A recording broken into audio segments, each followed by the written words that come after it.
Hello hello. शुरू करें। कल कितना नंबर तक हुआ था? साउंड कम करना। 19।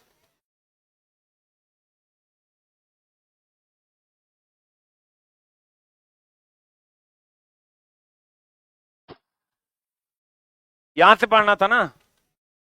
यहीं से ना? देखो चला, अगर कह दे प्रकाश संश्लेषण में आवश्यक क्या है? Carbon dioxide. अब कहेगा श्वसन में क्या छोड़ते हैं? तो कार्बन डाइऑक्साइड। दोनों अलग अलग मामला है। प्रकाश संश्लेषण में आवश्यक क्या है?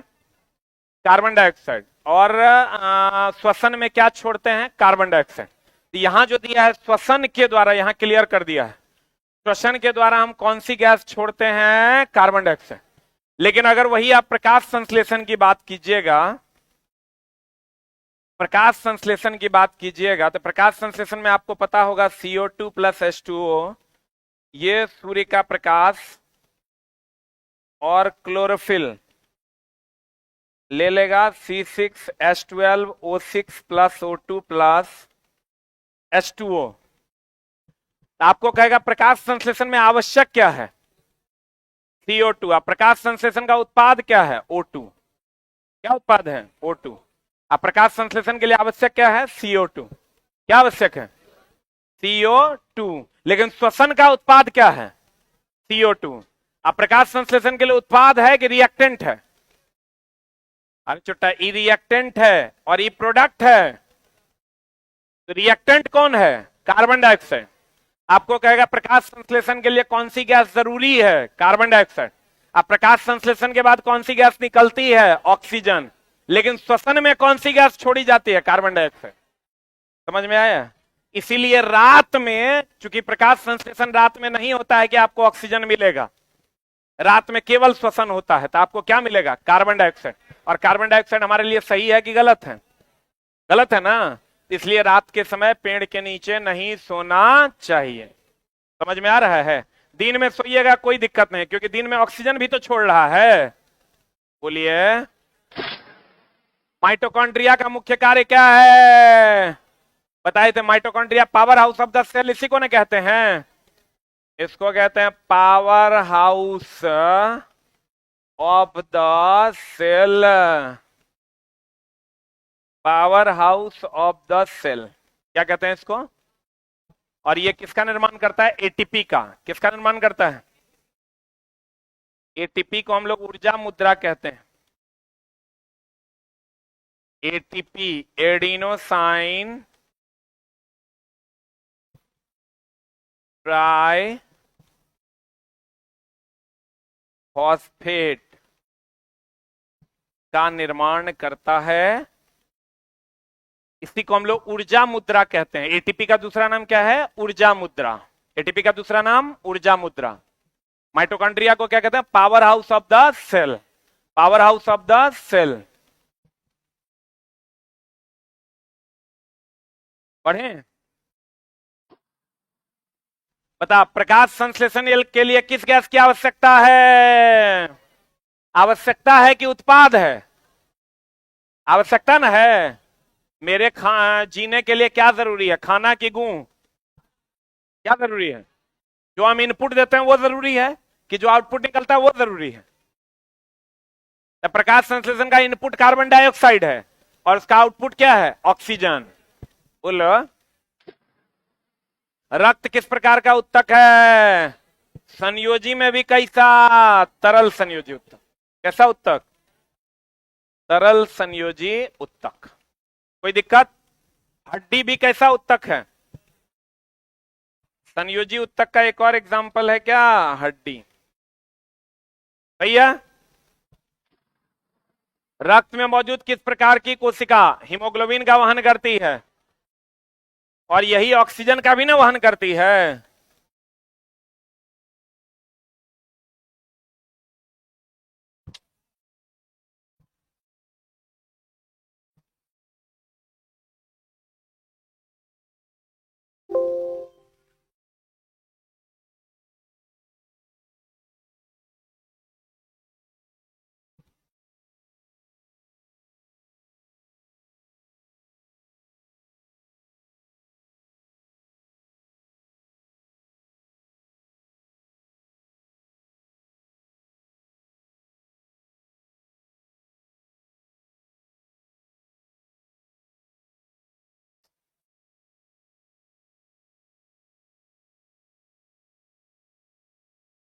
ऐसा ऐसा काम करता है।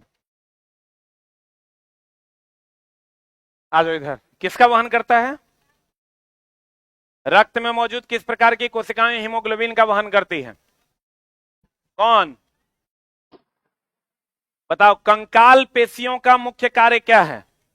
बताए थे हम। शरीर में गति प्रदान करने के लिए क्या क्या चाहिए? एगो कंकाल पेशियां, एगो तंत्रिका कोशिका, बोलन रे, और दूसरा मांसपेशी।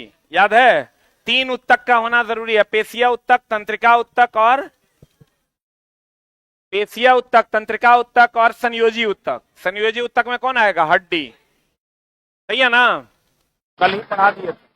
बता। पेरेन काइमा, कॉलेन काइमा हम बताए थे आपको, अगर याद होगा।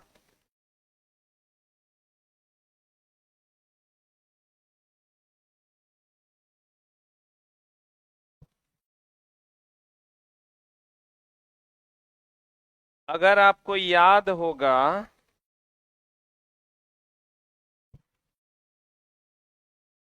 अरे यार,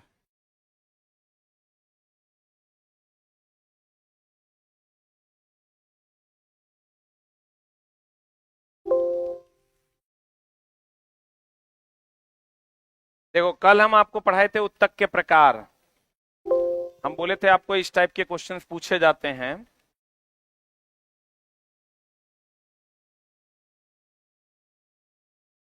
उत्तक के क्या प्रकार? उत्तक कितने प्रकार के? कौन कौन? एक अस्थाई उत्तक और दूसरा अस्थाई उत्तक। अस्थाई उत्तक कितने प्रकार के? तीन, दो। एक सरल और जटिल। सरल में कौन कौन आता है? पेरेनकाइमा, कॉलेनकाइमा और एस्केलेरनकाइमा। जटिल में कौन कौन आता है? जाइलम और क्या? जाइलम और प्लोएम। जाइलम और कौन आता है? प्लोएम। अस्थाई उत्तक में कौन कौन आता है? पार्श्व, शीर्ष और अंतर्वेशीय उत्तक। यही ना? हमको ये बताइए, ये जो क्वेश्चन है कि भैया ये क्या है? पेरेनकाइमा जो है ये क्या है? Parenchyma, collenchyma, sclerenchyma. देखो यहाँ पेरेनकाइमा, कॉलेनकाइमा, एस्केलेरनकाइमा। इसको हम पढ़ दें सरल अस्थाई उत्तक है। इसको देखो कैसे पढ़ेंगे। सरल अस्थाई उत्तक है। कल देखिए क्लास छोड़िएगा साइंस में तो एक भी समझ में नहीं आएगा चैप्टर का। जो बच्चा कल क्लास करेगा उसी को आज समझ में आएगा, जो आज करेगा उसी को फिर कल समझ में आएगा, और नहीं तो होगा दिक्कत, एकदम नहीं समझ में आएगा। हमने कहा पेरेनकाइमा, कॉलेनकाइमा, एस्केलेरनकाइमा सरल अस्थाई उत्तक है। क्या है ये? क्या है ये? तो देखो कहते हैं पेरेनकाइमा, कॉलेनकाइमा, एस्केलेरनकाइमा किस प्रकार का उत्तक है? सरल अस्थाई उत्तक। लिखे?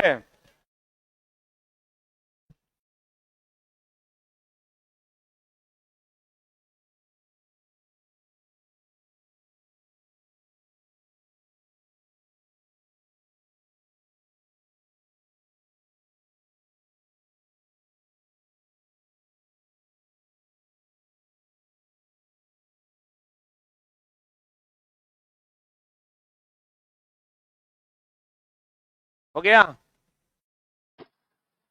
रंध्र का कार्य क्या है? गैसों का आदान प्रदान। रंध्र का कार्य क्या है? कल पढ़ाए थे, गैसों का आदान। बताओ नारियल का रेशा किसका बना होता है? एस्केलेरनकाइमा। एस्केलेरनकाइमा का काम क्या है? कठोर बनाना। एस्केलेरनकाइमा का काम है क्या बनाना? कठोर बनाना। एस्केलेरनकाइमा का कार्य है क्या बनाना? कठोर बनाना। अखरोट का छिलका या बीज का ऊपरी परत किसका बना होता है? बीज का ऊपरी परत बना होता है किसका? एस्केलेरनकाइमा का। हो गया? अरे हुआ? कल पढ़ाए थे। बहुकोशिकीय जीवों के उत्तकों का उपयोग है संरचनात्मक संगठन प्रदान करना। देखो एक मिनट रुक जा। कोशिका, समान प्रकार के कोशिकाओं के समूह को क्या कहते हैं? उत्तक। अकर है बहुकोशिकीय जीव, हम लोग बहुकोशिकीय के एक कोशिकीय, तो हमारे में तो पहले कोशिका से उत्तक बना, उत्तक से शरीर बना, अंग बना, अंग से शरीर बना, तो हमको एक संरचना मिली। बोलो ना रे। तो हम कहते हैं बहुकोशिकीय जीवों के उत्तकों का उपयोग है संरचनात्मक संगठन प्रदान करना।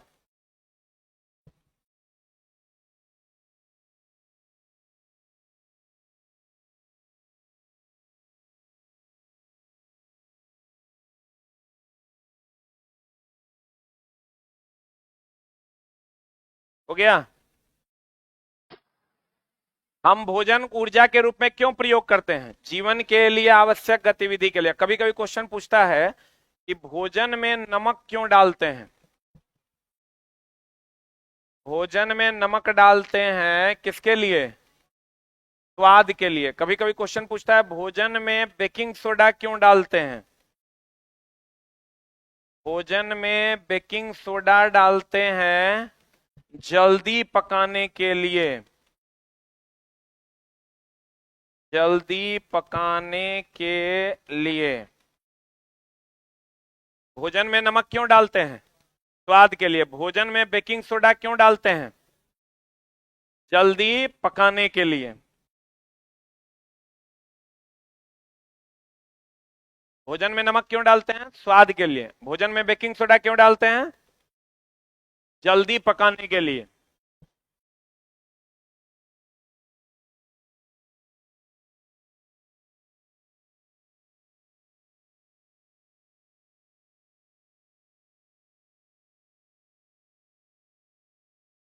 हो गया?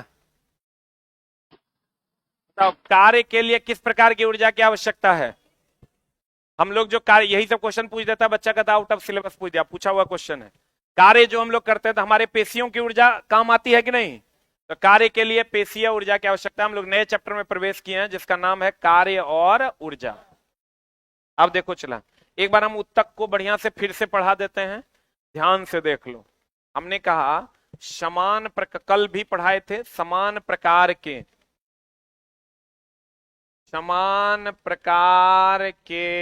कोशिका के समूह को उत्तक कहते हैं। उत्तक से क्या बनता है? अंग। अंग से क्या बनता है? अंग से क्या बनता है? शरीर। अब उत्तक दो प्रकार के होते हैं, कौन कौन? एक होता है अस्थाई उत्तक, जिसको आप विभाज्योत्तक भी कहते हैं। क्या कहते हैं इसको? विभाज्योत्तक कहते हैं, मेरिस्मेटिक टिश्यू कहते हैं। और एक होता है स्थायी उत्तक। स्थायी उत्तक में कोशिका विभाजन नहीं होता है और अस्थायी उत्तक में कोशिका विभाजन होता है। अब दोस्त मेरे, अगर हम स्थायी और अस्थायी उत्तक की बात करें, ये तीन प्रकार का होता है। कौन कौन? शीर्ष विभाज्योत्तक, पार्श्व विभाज्योत्तक और अंतर्वेशीय विभाज्योत्तक। फिर आ जाओ स्थायी उत्तक। स्थायी उत्तक दो प्रकार का होता है, कौन कौन? एक सरल और एक जटिल। अब आ जाओ सरल और जटिल। सरल कितने प्रकार के होते हैं? सरल कितने प्रकार के होते हैं? सरल उत्तक तीन प्रकार के होते हैं। कितने प्रकार के होते हैं? कौन कौन? Parenchyma, collenchyma, sclerenchyma. जटिल उत्तक दो प्रकार के हैं, जाइलम और फ्लोएम ना। जाइलम और फ्लोएम। बोलो यही ना पढ़ाए हैं हम आपको? बोलिए, इतने ना पढ़ाए हैं हो? अब हमको ये बताइए तो ये जो शीर्ष विभाज्योत्तक है, इसके बारे में हमने आपको पढ़ाया था कि ये क्या करता है? लंबाई में वृद्धि करता है। किधर किधर? पत्ती में भी एंड जड़ में। पार्श्व विभाज्योत्तक क्या करता है? मोटाई। और शीर्ष विभाज्योतक होता है घास वगैरह में। जब शाकाहारी इसको खा जाता है तो इसकी लंबाई को बढ़ाने के लिए जिम्मेदार होता है। यह भी शीर्ष विभाज्योतक के जैसा ही होता है।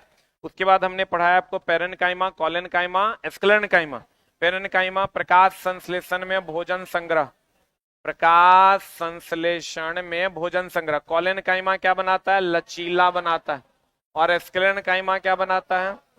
कठोर बनाता है। नारियल वगैरह का छिलका जो है वो किसका बना होता है? किसका बना होता है? एस्केलेरनकाइमा का बना होता है। अब आ जाओ जटिल में, दो है, एक जाइलम और दूसरा प्लोएम। जाइलम क्या करता है? जल एंड खनिज लवण का वहन करता है। अब प्लोएम जो है वो प्रकाश संश्लेषण शर्करा का वहन करता है या ग्लूकोज का वहन करता है, या प्रकाश संश्लेषण के उत्पाद का क्या करता है? वहन करता है। यही ना पढ़ाए हैं हम आपको? ये पढ़ाए हैं कि भैया श्वसन दिन और रात दोनों में होगा, प्रकाश संश्लेषण केवल दिन में होगा। श्वसन में कार्बन डाइऑक्साइड छोड़ते हैं, प्रकाश संश्लेषण में कार्बन डाइऑक्साइड लेते हैं। और क्या छोड़ते हैं? ऑक्सीजन। सूर्य का प्रकाश कितना परसेंट लेते हैं? 1%। कितना परसेंट? 1%। क्लोरोफिल में क्या होता है? मैग्नीशियम। इतने ना पढ़ाए हैं हम आपको। आइए इसी का सवाल करवाएं, और तो कुछ करवाए नहीं। बोलिए, आगे बढ़े। अब हम लोग अगले चैप्टर की ओर बढ़ते हैं जिसका नाम है कार्य और ऊर्जा। कहीं भी चला जी आप पढ़िएगा ना तो आपको रेगुलर पढ़ना होगा, अगर कोई उपाय नहीं है। हम अपने इंजीनियरिंग कॉलेज में 100% मेरा attendance, not a single day, single class हमने पूरे 4 साल के करियर में कभी नहीं छोड़ा, कभी नहीं छोड़ा। एक सिंगल क्लास में 100% अटेंडेंस का सर्टिफिकेट है मेरे पास। 3 लड़कों को मिला था, एक लड़की थी, 4 लोगों को मिला था, और बाकी सब 100% में कोई नहीं आ पाए। ऊपर वाले का कृपा था कि तबीयत खराब में भी चला जाके अपना बॉडी क्लास में रख देते थे, क्योंकि दिमाग में सेट था कि बाबूजी जमीन बेच के पैसा दे रहे हैं, कुछ तो करना हो। यहाँ तो बच्चों को एगो छींक आ जाएगा तो सूझ जाएगा घर में। 102 बुखार रहता था, जाके सूते थे। क्लासे में बैठेंगे लेकिन रहेंगे क्लास में। कोई मर जाए, किसी को कुछ हो जाए। मेरी मम्मी का पैर टूट गया, हम नहीं गए घर, क्योंकि हमको ये बात पता था कि पैर टूटा है, चला तो ठीक हो जाएगा, मेरा कैरियर फिर नहीं आएगा। पैर टूटा है, पैर टूटा है, डॉक्टर देखेगा ठीक हो जाएगा, पापा है उसके लिए। यहाँ तो बच्चा ऐसा ऐसा बहाना लेके आता है कि भैया नहीं है, भाभी का तबीयत खराब है। अरे भाई, हम तो कहते हैं एक आध दो लोग मर भी जाएं तब भी नहीं जाओ घर, अगर डेडिकेशन है तो। अब भैया भाभी, भैया वो भैया का काम है, भाभी को क्या हुआ है, वो तुम्हारा काम थोड़े है। लेकिन इसी सब को मजाक में लेते हो ना तो फाइनली रोड पर टहलते हो। इसी सब को जो बच्चा मजाक में लेता है ना, वो फाइनली रोड पे टहलता है। अगर कोई उपाय लिया, बहुत सारा मेरा दोस्त भी लिया। वो क्या करता था ना कि जैसे दुर्गा पूजा आने वाला है तो 20 दिन पहले से वो प्लान बना लेता था कि दुर्गा पूजा के बाद से रेगुलर पढ़ेंगे। हम ले चोटा अभी तो 20 दिन है दुर्गा पूजा में, अभी पढ़ ले। कहता था ना मूड नहीं बन रहा है, इस बार दुर्गा पूजा से आएंगे ना जम के पढ़ेंगे। आज जाने का दुर्गा पूजा में आज तो 20 दिन पहले निकल लेता था। तो ये सब चीजें अपने जीवन से आपको निकालना होगा, रेगुलर क्लास करना होगा। कोई भी क्लास किसी भी टीचर से आप पढ़िए। चलिए हम लोग कार्य पे चलते हैं। किस पे चलते हैं? चैप्टर का नाम है कार्य तथा ऊर्जा। कार्य एंड ऊर्जा पर चलते हैं। तो पहले हम लोग कार्य पढ़ते हैं, फिर हम लोग क्या पढ़ेंगे? ऊर्जा। ध्यान दीजिएगा, कार्य किसको कहते हैं? कार्य की अगर बात करोगे, किसकी बात करोगे? हम वर्क। अभी हम पढ़ा रहे हैं, ये कार्य है। अभी आप खाना खा रहे हैं, आप कार्य कर रहे हैं। आप पढ़ रहे हैं, आप कार्य कर रहे हैं। कोई चल रहा है, आप कार्य हो रहा है। पंखा चल रहा है, कार्य हो रहा है। कुछ भी, अभी लाउड स्पीकर बज रहा है, ये भी कार्य। जो भी क्रिया आप करते हैं वही क्या है? कार्य। कोई भी आदमी, मशीन, कुछ भी जो क्रिया करता है उसे क्या कहते हैं? कार्य। अब कार्य की अगर हम बात करें तो कार्य का फॉर्मूला होता है, कार्य को W से डिनोट करते हैं। वर्क, वर्क बोले तो क्या? W। कार्य बोले तो वर्क, वर्क बोले तो क्या? W।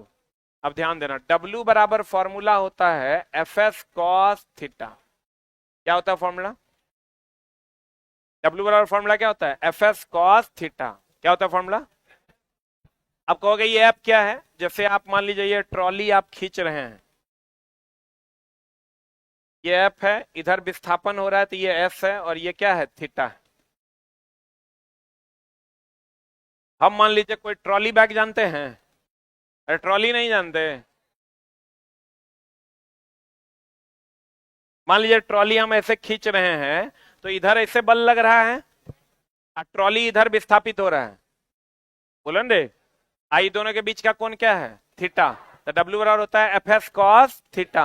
अब हमको ये बताओ, ये जीरो हो जाएगा तो ये जीरो हो जाएगा, ये जीरो होगा तो ये जीरो हो जाएगा। कॉस 90 जीरो होता है, कॉस 90 कितना, जीरो। तो ये जीरो तो ये जीरो हो जाएगा। बोलवे नहीं करेगा। तो कार्य का मान जीरो तब होगा जब या तो बल जीरो हो जाए, या विस्थापन जीरो हो जाए, या इन दोनों के बीच का कोण कितना हो जाए, 90 हो जाए। कितना हो जाए, क्या हो जाए? अब मान लीजिए किसी दीवार पर हम धक्का लगाते हैं, तो धक्का लगाएंगे, क्या दीवार विस्थापित होगा? तो नहीं होगा, तो विस्थापन जीरो तो कार्य जीरो। इसका मतलब अगर दीवार पर धक्का लगाएंगे तो किया गया कार्य कितना, जीरो। सही है। मान लीजिए कि हम कूली हैं, मान लीजिए हम क्या हैं, इस बार कितना कट ऑफ जाएगा, मैसेज करता है। बताओ यार, परीक्षा हुआ नहीं, कट ऑफ की बात कौन बता देगा? हद हाल। ये चला, तुम समझ लो, स्थिति एजुकेशन का बद से बदतर हो रहा है। धीरे धीरे बच्चों का जो लेवल है वो इतना डाउन चला। अभी फाउंडेशन वाला बैच था, उसमें हमने पूछा कि कितने बच्चों को 1 से 20 तक पहाड़ा आता है, उसमें हाथ उठाने में बच्चों को दिक्कत हो रही थी। हम बोले तो पूछे, हम बताओ किसको कितने तक आता है? कोई कहता है 8 तक, कोई कहता है 12 तक, कोई कहता है 13 तक। अभी समझो ये स्थिति है। तो एजुकेशन का लेवल कहां जा रहा हो? तुम लोग आओगे तो हो सकता है कुछ हो जाए, उम्मीद तो नहीं है लेकिन चाहत है।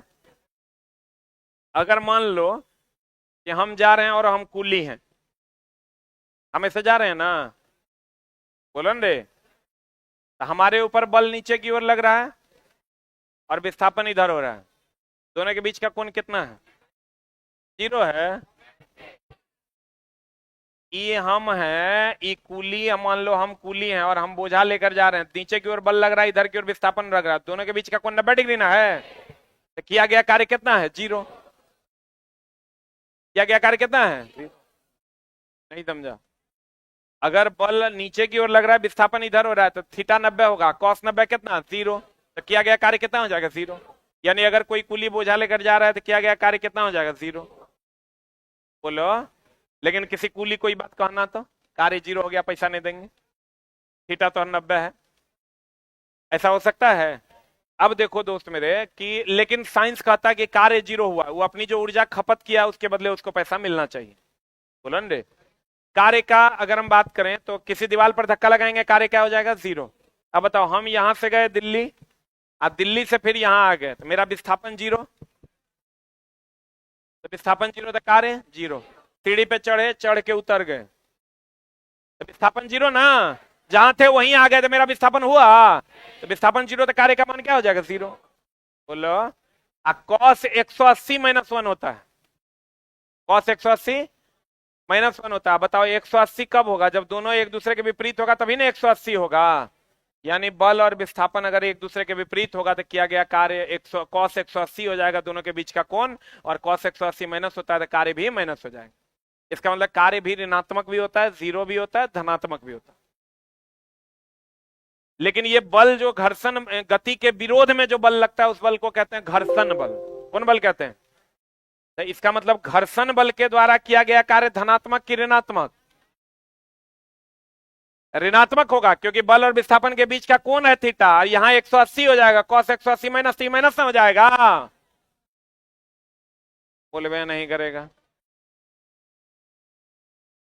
अब एक बार फिर से देखना, W बराबर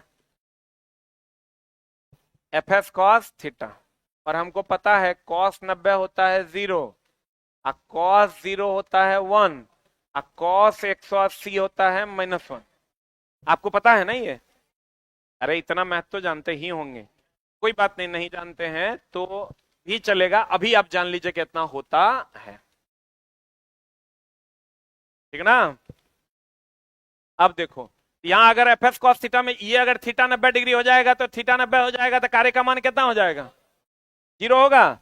थीटा 180 हो जाएगा तो कार्य का मान क्या हो जाएगा, माइनस।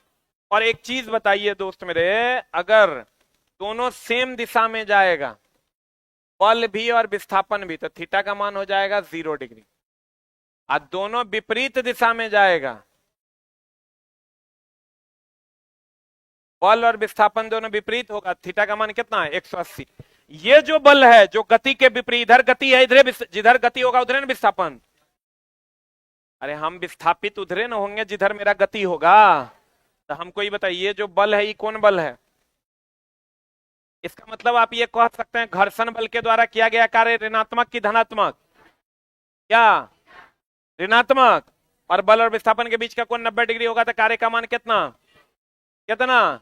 अब विस्थापन 0 हो जाएगा तो कार्य का मान कितना, बोलिए। जहां से चले वहीं पहुंच गए, विस्थापन कितना 0, तो कार्य का मान कितना 0। सीढ़ी से चढ़े, चढ़ के उतर गए, कार्य 0। हाँ कि ना प्यारे बच्चों? कैसे बच्चों? आप देखो, एक ऊर्जा का कन्वर्सन आता है, कौन ऊर्जा को, कार्य करने की जो क्षमता है हमारी उसको ऊर्जा कहते हैं। कार्य करने की क्षमता को ऊर्जा, कार्य करने की दर को शक्ति कहते हैं। ध्यान दीजिएगा, समझ में आएगा, नहीं ध्यान दीजिएगा नहीं समझ में आएगा। अब उम्र आपका रहा नहीं, अंतिम में है, लड़का हो कि लड़की हो, अंतिम में ना है। अब इसके बाद ना टीआरई 4 के बाद कोई वैकेंसी आएगा, और ना आपके पास अब उम्र बचल है कि आप इंतजार कर सकें। इसलिए कृपया कंसंट्रेशन बढ़ाइए, ठीक ना। पता चला पढ़ यहाँ रहे हैं, दिमाग कहीं कि रात में जो झगड़ा हुआ था वो काहे हुआ था, उन्हें होना चाहिए था, अब ओकरा पे ध्यान लगे ले। बहुत बच्चा था, अभी हम क्या पढ़ाएं उसका कुछ नहीं पता है। कार्य कैसा है मतलब जूल बताए हैं ना, अब खड़ा करेंगे और नहीं पता है। टीजीएस मतलब होता है अर्ग, 1 जूल बराबर 10⁻7 अर्ग। अब एक कार्य करने की क्षमता को क्या कहते हैं, ऊर्जा। कार्य करने की दर को क्या कहते हैं, शक्ति। दोनों अलग अलग है। कार्य करने की जो हमारी क्षमता है वो क्या है, ऊर्जा। अब मेरे कार्य में बटा समय से कर दोगे तो क्या हो जाएगा, शक्ति। क्या हो जाएगा, आप देखो, एक ऊर्जा कन्वर्सन आता है, कार्य ऊर्जा दोनों का सही मात्रक जूल है। कार्य और ऊर्जा दोनों का सही मात्रक जूल। TGF मात्रक अर्ग, TGF मात्रक अर्ग। TGF ऐसा ही समझते हो, लंबाई का ऐसा ही मात्रक होता है मीटर, और CGF मात्रक होता है सेंटीमीटर। क्या होता है, आप देखो, तो हमने आपको कहा कि कार्य कार्य कार्य ऊर्जा कन्वर्सन क्या आएगा। जैसे मान लीजिए पंखा है, या ये मान लीजिए इसको हम लोग माइक्रोफोन करते हैं, क्या कहते हैं इसको, इसमें ध्वनि ऊर्जा दे रहे हैं तो ये विद्युत ऊर्जा में बदल रहा है। ये विद्युत ऊर्जा जा रहा है लाउड स्पीकर में तो उसको वो ध्वनि ऊर्जा में बदल रहा है। ये जो पंखा घूम रहा है, ये जो आप देख रहे हैं घूमता हुआ, इसको कहते हैं यांत्रिक ऊर्जा। कौन ऊर्जा, इसमें विद्युत ऊर्जा दे रहे हैं, यांत्रिक ऊर्जा में बदल रहा है, नहीं बदल रहा है। आप बैटरी ले लो, उसमें रासायनिक ऊर्जा को विद्युत ऊर्जा में बदलते हैं, ये सब पता है। जनरेटर को ही डायनामो कहते हैं, उसको घुमाते हैं तो विद्युत मिलता है। यानी यांत्रिक ऊर्जा किसमें बदलता है, विद्युत ऊर्जा में। आप देखो,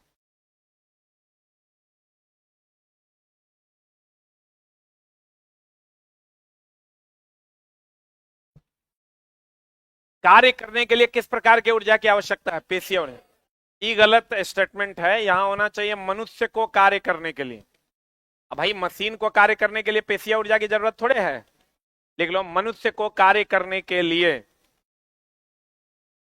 पेशीय ऊर्जा की आवश्यकता होती है।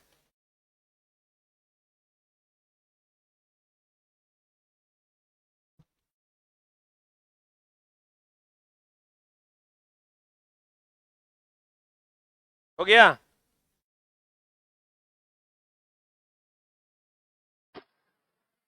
कार्य की वैज्ञानिक संकल्पना क्या है। ना ये स्टेटमेंट जो है गड़बड़ है। कार्य की वैज्ञानिक संकल्पना बल नहीं है, ये कोई स्टेटमेंट नहीं है, काट दे, कट दिस स्टेटमेंट, कर दिए। ये कोई स्टेटमेंट नहीं है। पता, किसी वस्तु पर बल लगाने पर स्थानांतरण होना क्या कहलाएगा, W बराबर FS cos थीटा ना। बल लगा दीजिए विस्थापन हो जाएगा, कार्य कहलाएगा। अच्छा, कभी कभी कहता है कि बताइए किसमें कार्य अधिक हुआ, एक आदमी चल रहा है उसमें कि बंदूक से निकल रही है गोली उसमें। जिसमें गति ज्यादा होगा उसमें कार्य ज्यादा होगा, लिख लो। जिसमें गति अधिक होगा उसमें कार्य भी अधिक होगा।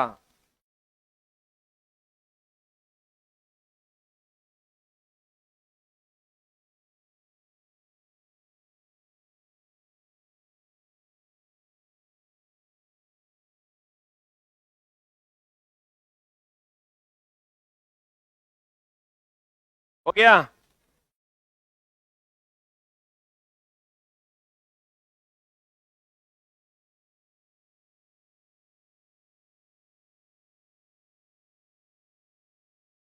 किसी वस्तु पर बल लगाने पर स्थानांतरण होना क्या कहलाता है? कार्य। एक लाइन लिखना, कार्य धनात्मक, ऋणात्मक और शून्य तीनों होता है। कार्य धनात्मक, ऋणात्मक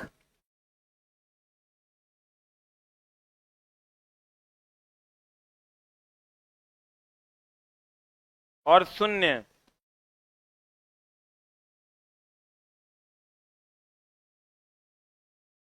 कार्य क्या होता है? धनात्मक, ऋणात्मक और शून्य तीनों होता है। एक लाइन और लिखना, थीटा जब 90 डिग्री होगा तो कार्य 0 होगा, और थीटा का मान 180 डिग्री होगा तो कार्य क्या होगा? हो ऋणात्मक। और थीटा का मान 0 डिग्री होगा तो कार्य हो जाएगा महत्तम। और ऋणात्मक कार्य होगा घर्षण बल के कारण।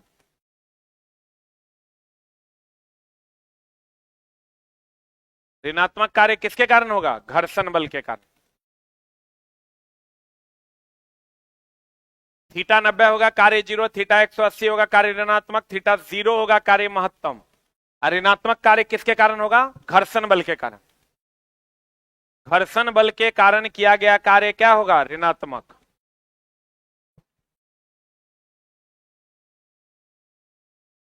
घर्षण बल के द्वारा किया गया कार्य क्या होगा? ऋणात्मक। हो गया? आप थीटा का मान 90 डिग्री होगा तो कार्य का मान क्या होगा? 0। कार्य का मान क्या होगा? 0। और थीटा 180 कब होगा? किस बल के कारण? घर्षण बल के कारण। ये कब होगा? जब बल और विस्थापन दोनों सेम दिशा में होगा कि विपरीत दिशा में होगा? हाँ, किया गया कार्य धनात्मक भी होगा, ऋणात्मक भी होगा, 0 भी होगा। और एक लाइन और लिखना, कार्य और ऊर्जा दोनों का SI मात्रक जूल। कार्य और ऊर्जा दोनों का SI मात्रक जूल।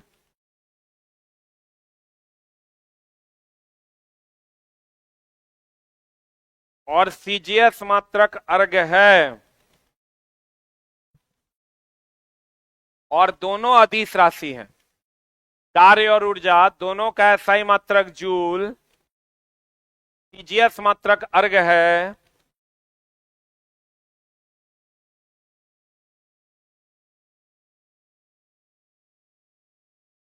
दोनों अदिश राशि है।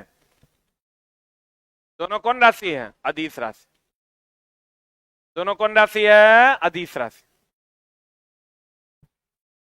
लिखे?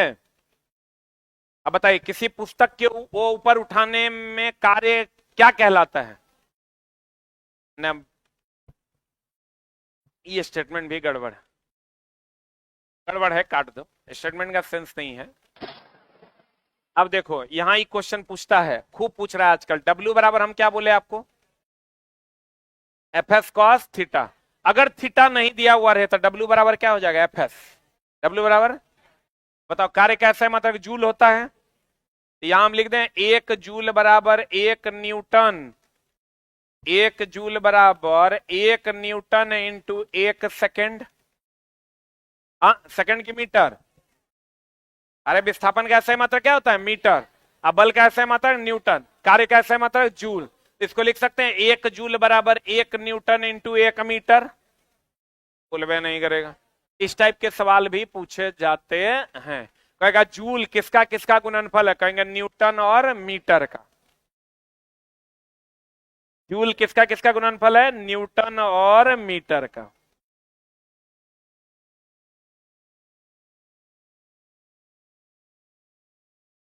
हो गया?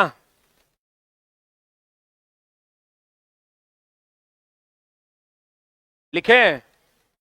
अब देखिए, कहता है F बराबर 1 न्यूटन, S बराबर 1 मीटर हो तो बल द्वारा किया गया कार्य कितना होगा?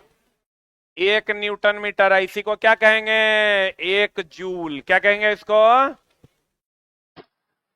किसी वस्तु पर होने वाले कार्य का मात्रक क्या है? जूल। अब ये तो एसआई मात्रक है कि सीजीएस? एसआई। इसका सीजीएस मात्रक क्या है? अर्ग। लिखे जूल। जूल लिखे। पढ़े आगे। हम कब कहते हैं कि कार्य किया गया है? जब किसी वस्तु पर बल लगाया जाए और उसका क्या हो? विस्थापन हो। अब विस्थापन नहीं होगा तो कार्य का मान कितना? 0। अरे डब्ल्यू बराबर क्या होता है? F S cos theta. बल लगाएंगे और विस्थापन होगा तो कार्य होगा ना। और बल लगाए और विस्थापन होवे नहीं किया तो कार्य होगा? लिख लो, कार्य 0 होता है निम्नलिखित।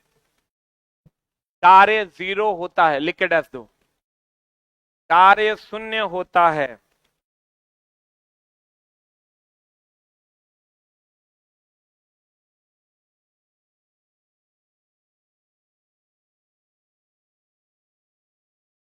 कार्य क्या होता है? 0 होता है, लिख के डैश दो। पहला, जब दीवार पर धक्का लगाते हैं, जब दीवार पर धक्का लगाते हैं,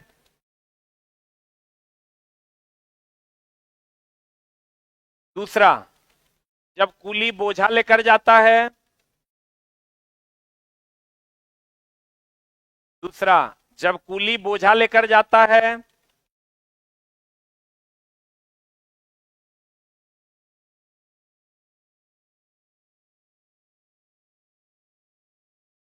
जब कूली क्या लेकर जाता है? बोझा लेकर जाता है।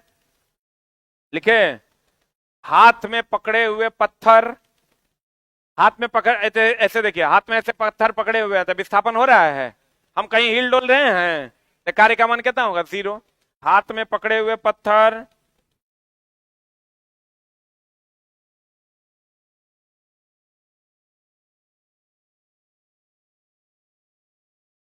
हाथ में पकड़े हुए पत्थर,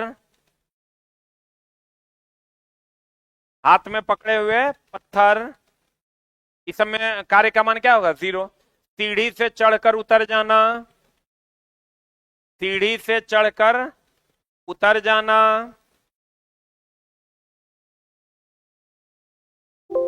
लिखे। बताओ, वृत्ताकार पथ पर घूमना। यहां देखो, वृत्ताकार पथ पर जहां रहेंगे वहीं ना पहुंच जाएंगे। वृत्ताकार पथ पर घूमना, वृत्ताकार पथ पर घूमना,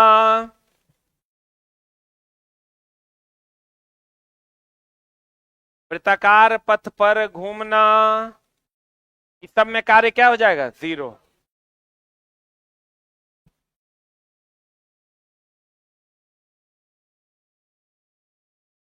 बताइए, हम कब कहेंगे कि कार्य किया गया है? बल लगेगा और विस्थापन होगा कि नहीं होगा? अगर विस्थापन नहीं हुआ, विस्थापन का मान 0 होगा तो कार्य का मान 0 ना हो जाएगा। क्योंकि W बराबर फॉर्मूला क्या होता है? F S cos theta. अगर ये 0 हो जाएगा तो ये 0 हो जाएगा। बताओ, जे की क्या परिभाषा है? जूल। जे को क्या कहते हैं? जूल। तो जूल किसका मात्रक है? कार्य का। इसका ऐसा, ये ऐसा ही मात्रक है कि सीजीएस? अरे बोलो।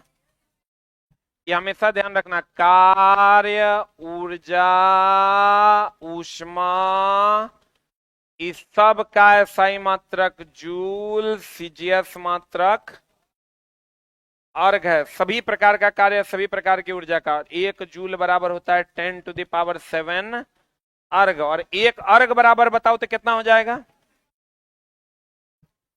एक अर्घ बराबर कितना हो जाएगा? 10⁻⁷ जूल। 1 जूल बराबर कितना अर्घ? 10⁻⁷ अर्घ। एक अर्घ बराबर कितना जूल? 10⁻⁷ जूल। कार्य का भी, ऊर्जा का भी, उष्मा का भी, और इस सब का सब अदिश राशि। अदिश जिसमें दिशा ना हो, और सदिश जिसमें दिशा हो। सदिश किसको कहते हैं? जिसमें दिशा हो। अदिश किसको कहते हैं? जिसमें दिशा ना हो। अदिश जिसमें दिशा ना हो, सदिश जिसमें दिशा हो।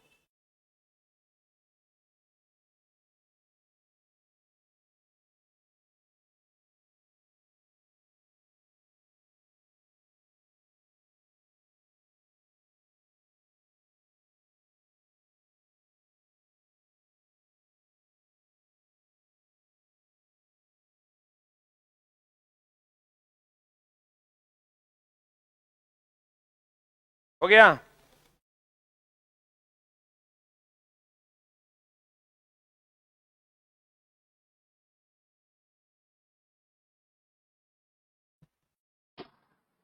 किसी वस्तु पर काम करने वाले बल और विस्थापन के गुणनफल को क्या कहते हैं? क्या कहते हैं? कार्य। कार्य सदिश है कि अदिश है? कार्य क्या है? अदिश है। कार्य क्या है? अदिश है। बताओ, दूरी और विस्थापन की कितनी मात्रा में किया जाए कि यह किस बात पर निर्भर करता है? दूरी में विस्थापन कितनी मात्रा में, हम कितना मात्रा में विस्थापित होंगे, यह किस बात पर निर्भर कर रहा है? हमारे ऊपर कितना बल लग रहा है। अगर बल ज्यादा लगेगा, कार से ठोकेगा तो कम दूर जाएंगे, ट्रक से ठोकेगा ज्यादा दूर जाएंगे। तो जितना ज्यादा बल लगेगा उतना ज्यादा कार्य होगा। बोलो आंसर बताओ क्या हो जाएगा? बल के मान पर दूरी या विस्थापन या कर दो यहां, दूरी या विस्थापन कितनी मात्रा में किया जाए या किस बात पर निर्भर करेगा? कि बल के मान पर। जितना ज्यादा बल लगाएंगे कार्य उतना ज्यादा होगा। बताओ, बल द्वारा किया गया कार्य कब ऋणात्मक होगा? अभी बताए थे हम, जब बल और विस्थापन एक दूसरे के क्या होगा? विपरीत होगा। आई किस बल के द्वारा होगा? घर्षण बल के द्वारा। घर्षण बल हमेशा गति का विरोध करता है कि सपोर्ट करता है? तो बताइए क्या होगा? बल द्वारा किया गया कार्य कब ऋणात्मक माना जाता है? जब बल की दिशा और विस्थापन की दिशा एक दूसरे के विपरीत हो।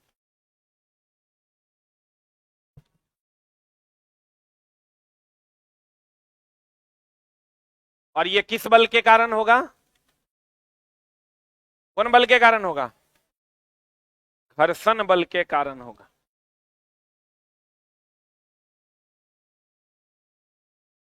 हो गया।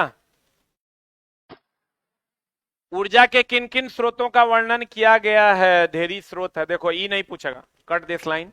हम एगो चीज थोड़ा पढ़ाते हैं, वो पूछेगा। देखो,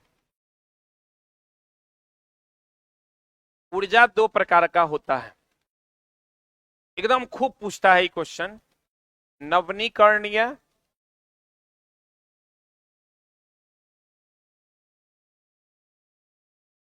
और नवनीकरणीय। एक होता है नवनीकरणीय ऊर्जा स्रोत,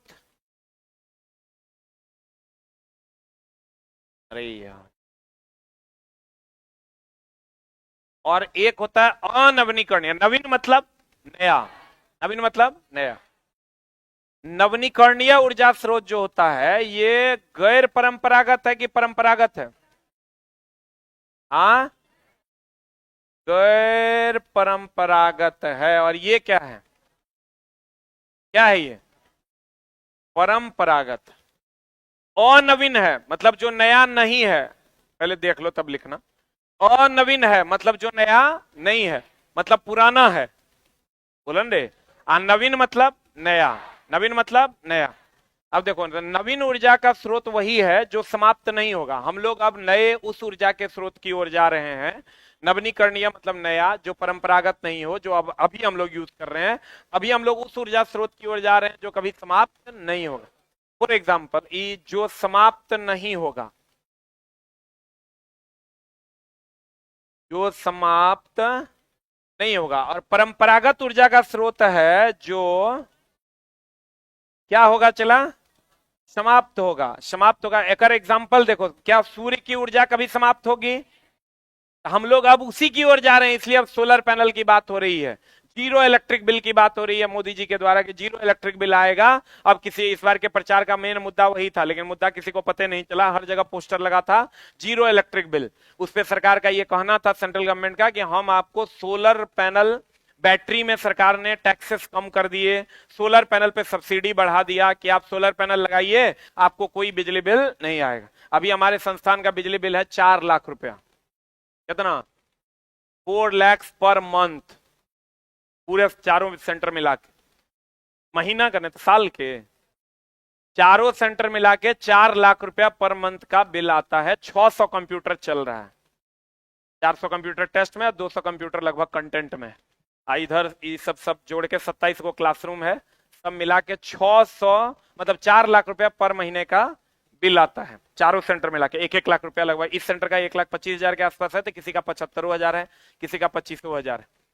अब तुम सोचो, आई इस बिजली बिल को हम जीरो कर सकते हैं कब? जब सोलर पैनल लगा देंगे। लेकिन सोलर पैनल इतना महंगा है कि हमको लगता है 2 या 2.5 लाख रुपया पर केवीए देता है। अब समझो मेरा खपत है इस सेंटर पे 30 केवीए का, 60 लाख तो यहां लग जाएगा। उस सेंटर पे 40 केवीए का खपत है, तो वहां 40 दूनी 80 लाख, फिर कहीं और, फिर कहीं और, मतलब 2 करोड़ रुपया हम देंगे तब ना होगा। तो सरकार ने कमर्शियली फ्री नहीं किया है, लेकिन जो डोमिसाइल है, मतलब ये डोमेस्टिक है, जो डोमेस्टिक यूज है, जो घर में कोई यूज करता है, सिंगल बिजनेस नहीं करता है, उसके लिए सरकार ने सब्सिडी दिया है, शायद 40% के आसपास उसमें सब्सिडी मिल रहा है, लेकिन बाकी को नहीं मिल रहा है। इसलिए सोलर पैनल हर जगह आपको दिखता नहीं है। तो लेकिन भविष्य में सरकार इस पर जरूर कुछ ना कुछ कदम उठाएगी और अधिकतर जगहों पर आपको सोलर पैनल दिखेगा, क्योंकि हम जो बिजली पैदा कर रहे हैं वो अभी कोयला से कर रहे हैं, और कोयला से हम 60% बिजली पैदा कर रहे हैं। कितना परसेंट? और एक दिन आएगा जब कोयला समाप्त हो जाएगा, क्योंकि कोयला इसमें आता है। कोयला ले लो, डीजल ले लो, यानी पेट्रोलियम ले लो, डीजल, पेट्रोल, ये सब इसी में आता है। इसीलिए देखो सरकार अब किधर की ओर जा रही है। सरकार कहती ईवी खरीदो, इलेक्ट्रिक व्हीकल खरीदो। इलेक्ट्रिक व्हीकल को फिर बिजली पैदा किससे करो? सोलर पावर प्लांट से। तो न सूर्य की रोशनी खत्म होगी और न तो वो बिजली खत्म हो जाएगा। लेकिन अभी जो हम लोग कर रहे हैं, भारत जो जनरेट कर 60% बिजली हम लोग कोयला से पैदा कर रहे हैं, और कोयला अनवीनीकरणीय है, परंपरागत है, ये समाप्त हो जाएगा। और जिस दिन ये समाप्त, अब 60% बिजली आप उसी से पैदा कर रहे हैं, जिस दिन ये समाप्त हो जाएगा उस दिन क्या होगा? गड़बड़ाने जाएगा। तो सरकार बहुत जल्द इस पर कोई ना कोई डिसीजन लेगी और सोलर पैनल को, सोलर पावर प्लांट लगाने के लिए सब्सिडी मैक्सिमम देगी, जिससे हम लोग बिजली को पैदा कर पाएंगे। और ये स्रोत कभी ना समाप्त होने वाला स्रोत है, नवीकरणीय ऊर्जा स्रोत है। वायु, ज्वार भाटा समुद्र में जो आता है, ज्वार भाटा, इस सब नवीकरणीय ऊर्जा का क्या है? स्रोत है। बोलन रे। और ये सब क्या है? अनवीकरणीय, मतलब ये धीरे धीरे क्या हो जाएगा? समाप्त हो जाए। जल्दी से लिख लो, महाभिवियाय।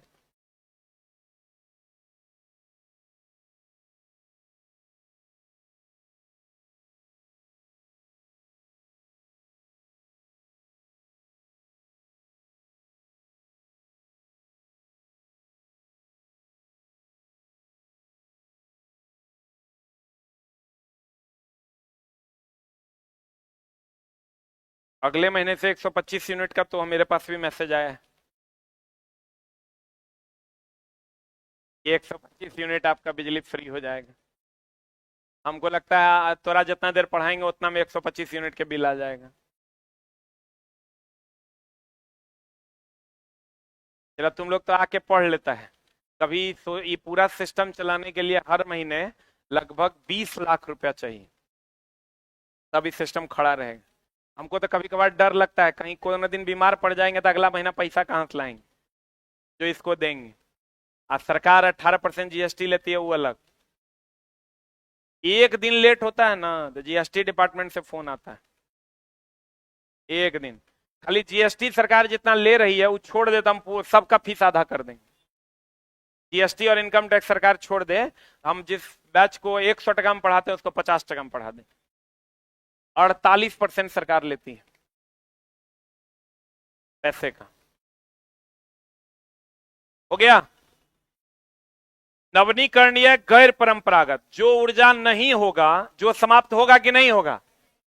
अब जो समाप्त हो जाएगा, हम लोग इसी पर आश्रित है। किससे? कोयला। ये जो सुनते हो national thermal power corporation, NTPC, NTPC कोयले जलाकर बिजली पैदा करता है। और देखो पानी से भी हम लोग बिजली पैदा कर सकते हैं। पानी तो कभी समाप्त नहीं होगा, लेकिन पानी से हम लोग हर जगह बिजली पैदा नहीं कर सकते। हर नहर में, हर नदी में हम लोग बांध बना नहीं सकते और बिजली पैदा नहीं कर सकते। हम लोग लगभग 15% बिजली पैदा कर रहे हैं किससे? पानी से। जो सुनता है भाखड़ा नांगल परियोजना, और कौन कौन परियोजना तुम लोग पढ़ता होगा, हीराकुंड बांध पढ़ता है ना।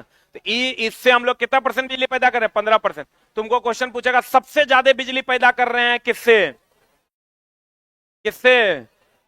तो सबसे अधिक बिजली पैदा करते हैं, सबसे अधिक बिजली पैदा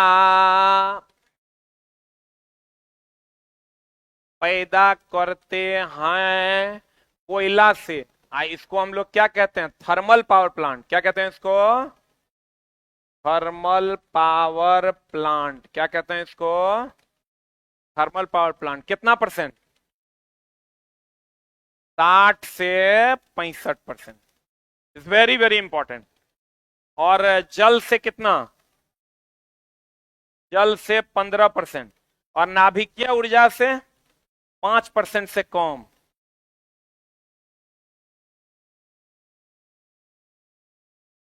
अब बिजली ऐसा चीज है कि आज अगर खत्म हो जाए, जीवन पूरा का पूरा अंधेरा हो जाएगा। जल्दी लिख। भारत का सबसे पुराना परियोजना, हमको लगता है दामोदर घाटी परियोजना। सबसे पुराना परियोजना बच्चा कर रहा है दामोदर घाटी परियोजना, वही है क्या? अरे हमरा नहीं पता है भाई, अरे हमरा से नहीं पूछो, चुप हो जाओ। पूरा हम हिस्ट्री के मास्टर लगते हैं कि कोनो परियोजना वही सब वो पढ़ाता है, ज्योग्राफी वाला मास्टर। हो गया। सबसे अधिक बिजली पैदा करते हैं कौन? कोयला। आज जल से कितना परसेंट? 15%।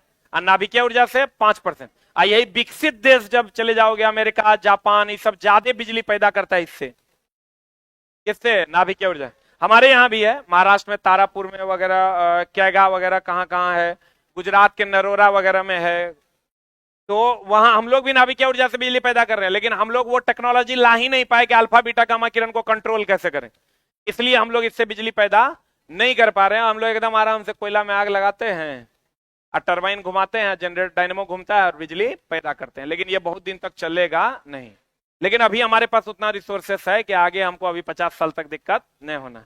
इसलिए सरकार भी आराम से सो रही है, लेकिन धीरे धीरे इस पर काम होगा। ऊर्जा के किन किन स्रोतों का वर्णन किया जाता है?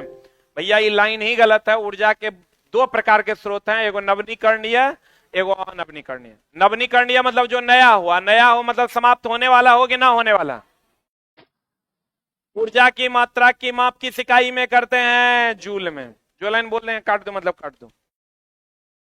ऊर्जा की इकाई के माप किसमें करते हैं? जूल में। कार्य को भी किसमें नापते हैं? जूल में। उष्मा को भी किसमें नापते हैं? जूल में। ये एसआई मात्रा का, सीजीएस मात्रा क्या है? अर्ग। और ये सब क्या है? अदिश। सब क्या है? अदिश। ऊर्जा की सबसे बड़ी प्राकृतिक स्रोत कौन है? सूर्य। एक मिनट रुक जा, इसका क्वेश्चन कुछ और पूछता है। सूर्य, सूर्य के बारे में पूछेगा। प्रत्यक्ष ऊर्जा का स्रोत है, डायरेक्ट हम लोगों को एनर्जी मिलता है। बोले वह नहीं करेगा। कौन स्रोत है ये? अब बताओ, नवनीकरणीय है कि अनवनीकरणीय? हाँ, नवनीकरणीय है कि अनवनीकरणीय?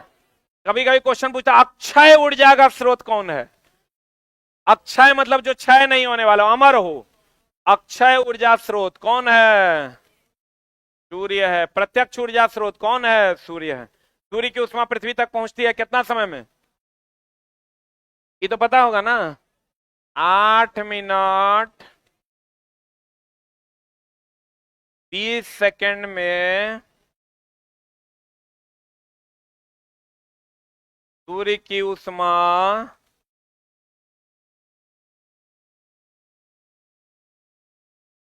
पृथ्वी तक पहुंचता कितना देर में? 8 सेकंड में जोड़ोगे तो 8 6 48, 420, 480 प्लस 20, 500। कितना सेकंड? 500 सेकंड। अब पता चला वहां दे देगा 500 सेकंड, तुमका नहीं तो पढ़वे नहीं कि हम 8 मिनट 20 सेकंड पढ़े। 8 छके कितना? 48, 480 या प्लस 20 कितना? 500। कार्य करने की क्षमता को क्या कहते हैं? ऊर्जा। कार्य करने की दर को क्या कहते हैं? शक्ति।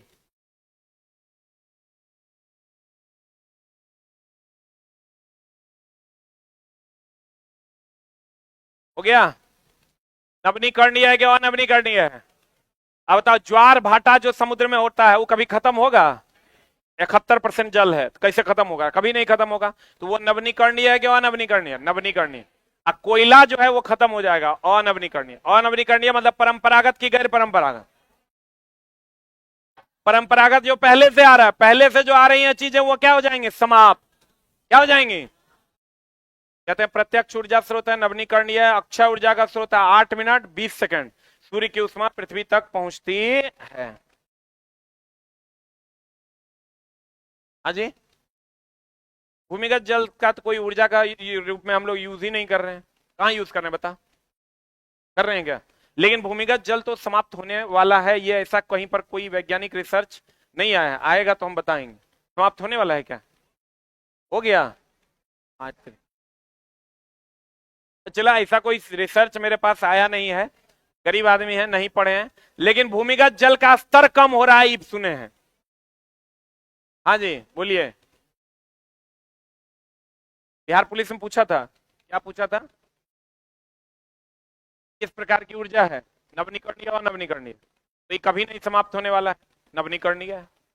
अगर पूछ दिया मान लो, तो भूमिगत जल समाप्त होने का कोई रिसर्च नहीं है कि ये समाप्त हो जाए। हाँ, ये रिसर्च आया है कि इसका स्तर कम हो रहा है। ये चला इसलिए भी समाप्त नहीं होगा कि जब तक समुद्र है तब तक भूमिगत जल उपलब्ध है। और लेकिन कहीं कहीं पर जहां पर 50 फीट पे पानी मिल रहा था वहां 80 फीट पे मिल रहा है। लेकिन वो तो ऐसा नहीं ना है कि समाप्त हो जाएगा। ऐसा कोई सुना है क्या? एक लाइन में एक डिफिनेशन ही यही है, जो समाप्त हो जाएगा अनवनीकरणीय है, और जो समाप्त नहीं होगा नवनीकरणीय। अगर पूछ दे कि बताओ भूमिगत जल क्या है, तो ये समाप्त नहीं होगा, और नहीं होगा इसलिए कौन ऊर्जा? नवनीकरणीय। एक क्वेश्चन और है एनसीईआरटी में। एनसीईआरटी में एक क्वेश्चन है कि बताइए, जल का स्तर सबसे नीचे जा रहा है, उसका प्रमुख कारण क्या है? नहीं, सिंचाई नहीं, बिल्डिंग कंस्ट्रक्शंस। एक क्वेश्चन है एनसीईआरटी में कि जल का स्तर नीचे क्यों जा रहा है? बिल्डिंग कंस्ट्रक्शंस के कारण। लिखिएगा, जल का स्तर दिन प्रतिदिन नीचे जा रहा है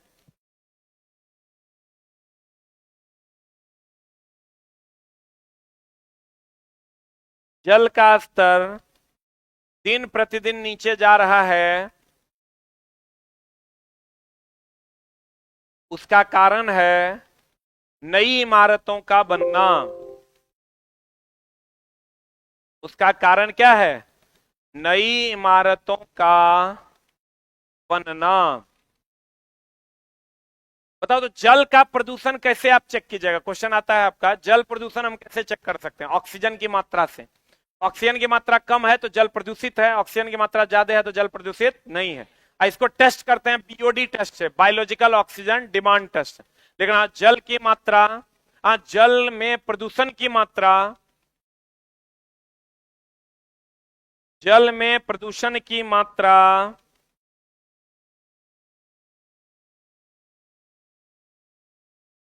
जल में प्रदूषण की मात्रा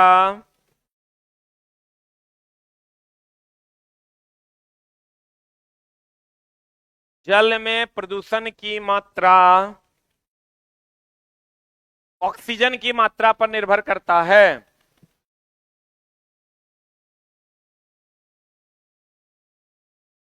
ऑक्सीजन की मात्रा पर निर्भर करता है। जल में प्रदूषण की मात्रा ऑक्सीजन की मात्रा पर निर्भर करता है। जल में प्रदूषण की मात्रा ऑक्सीजन की मात्रा पर निर्भर करता है। नेक्स्ट पॉइंट, जल में ऑक्सीजन की मात्रा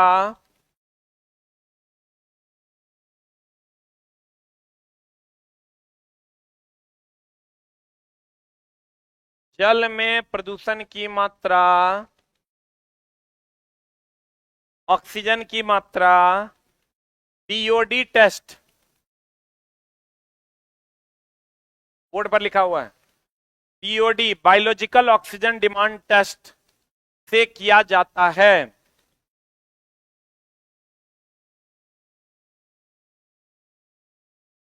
सामने टेलीग्राम का लिंक है, उसी पर मिलेगा पूरा PDF. Biological oxygen demand test से किया जाता है। कौन टेस्ट से किया जाता है? बायोलॉजिकल ऑक्सीजन डिमांड टेस्ट से किया जाता है। किसका? ऑक्सीजन की मात्रा। अच्छा, जल प्रदूषित है कि नहीं है किससे पता चलेगा? ऑक्सीजन की मात्रा। कभी कभी क्वेश्चन पूछता है ताजमहल जो है वो उसका रंग धीरे धीरे खत्म हो रहा है, किसके कारण? वायु प्रदूषण की जल प्रदूषण? वायु प्रदूषण के कारण जो अम्लीय वर्षा होता है उसके कारण। तो आपको आंसर मिलेगा तो क्या मारिएगा? वायु प्रदूषण। और अम्लीय वर्षा, वायु प्रदूषण के कारण वहां क्या होता है? अम्लीय वर्षा। और अम्लीय वर्षा के कारण उसका रंग धीरे धीरे क्या हो रहा है? फीका हो रहा है। क्लियर है? तो लड़का लेकिन मार देता है अम्लीय वर्षा यानी जल प्रदूषण के कारण। नहीं, जल तो वहां का ठीक है, वायु प्रदूषित है जिसके कारण जल प्रदूषित होकर के अम्लीय वर्षा करवाता है। कौन वर्षा करवाता है? अम्लीय वर्षा किससे होता है? SO2 और NO2 से।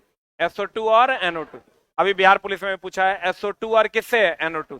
अम्लीय वर्षा होता है। आप बीपीएससी पिछले बार जो हुआ था उसमें भी क्वेश्चन ये पूछा था। पूछा था कि नहीं? अम्लीय वर्षा, अम्लीय वर्षा SO2 और NO2। ताजमहल का रंग फीका पड़ रहा है किसके कारण? लिख रहा, ताजमहल का रंग फीका पड़ रहा है वायु प्रदूषण के कारण। ताजमहल का रंग फीका पड़ रहा है वायु प्रदूषण के कारण।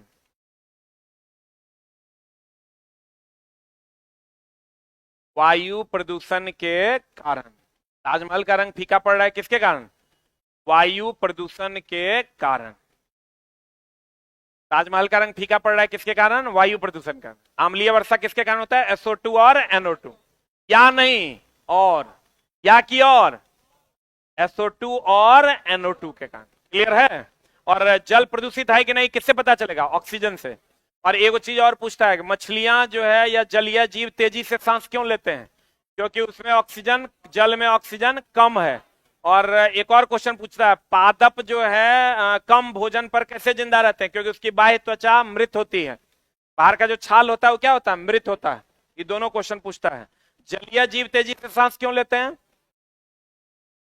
जलीय जीव वेरी वेरी इंपॉर्टेंट। जीव तेजी से सांस लेता है, तेजी से सांस लेता ऑक्सीजन की कमी के कारण।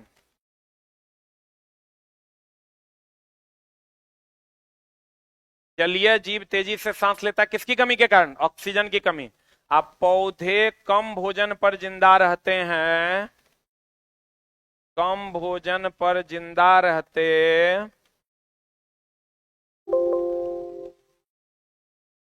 क्योंकि उसका अधिकांश भाग मृत होता है। अधिकांश भाग मृत होता क्योंकि उसका अधिकांश भाग क्या होता है? मृत होता है। जल में ऑक्सीजन कम होता है, मछली को निकालना फक फक फक फक सांस लेगा एकदम, क्योंकि उसको आदत रहता है। जल में तो ऑक्सीजन कम ना रहता है। अब वही पृथ्वी पर तो 21% है, हम लोग एकदम आराम से सांस लेते हैं क्योंकि परसेंटेज उसका क्या है? ज्यादा है। क्लियर है? बताओ, कार्य धनात्मक की ऋणात्मक की? शून्य की तीनों। कुली बोझा लेकर जा रहे हैं, कार्य जीरो। दीवार पर धक्का लगाएंगे, कार्य जीरो। जहां चले वहीं पहुंच गए, कार्य जीरो। कार्य ऊर्जा उष्मा इसका सही मात्रक जूल, इस सब अदिश, इसका सीजस मात्रक अर्ग। 1 जूल बराबर कितना अर्ग? 10⁻7 अर्ग। 1 जूल बराबर 1 जूल बराबर 10⁻7 अर्ग। बताओ, मोटाई पौधों की बढ़ती है पार्श्व की शीर्ष? पार्श्व। लंबाई बढ़ती है शीर्ष। क्लियर है? कुछ जा रहा है कि नहीं जा रहा है? हम बच्चे, अगर कोई भी बच्चा क्लास ऑफलाइन में भी करना चाहता है तो कोई फीस नहीं है, आप आके बैठ के पढ़ सकते हैं। जब तक जो भी बच्चा ऑफलाइन में, अगर कोई आपका यार दोस्त पढ़ना चाहे ना, हम बोल देंगे, हम बोल देंगे, नहीं रुके, तो कोई भी बच्चा आके पढ़ सकता है। ठीक है? Thank you very much.